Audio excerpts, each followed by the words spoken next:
Shoot lang. Yan. Woo! So, ito daw yung gagamitin namin sa March 28, track day kay Motocamp. Yung merong POV challenge, si Insta360 and Motocamp sa March 28. So, ito ang gagamitin natin.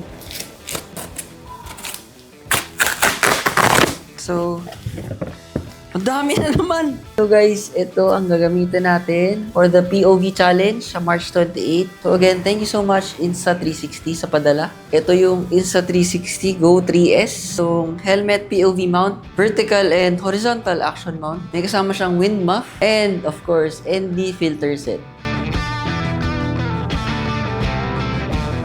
So, ito siya guys. So guys, ito yung nade-detach yung camera mismo. Okay?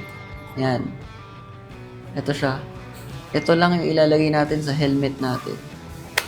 So, ang nasa loob nito guys is itong mount na pinapasok lang sa loob ng helmet. Kita niyo yung gitna nito?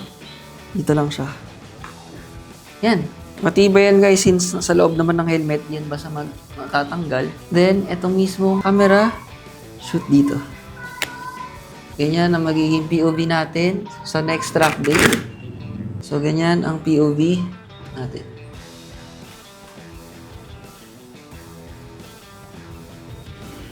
Okay guys, so ganito magiging setup natin sa 28. Ito yung camera. Shoot lang. Yan. Ganyan lang kadali.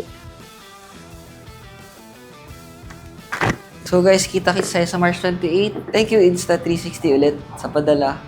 Bye!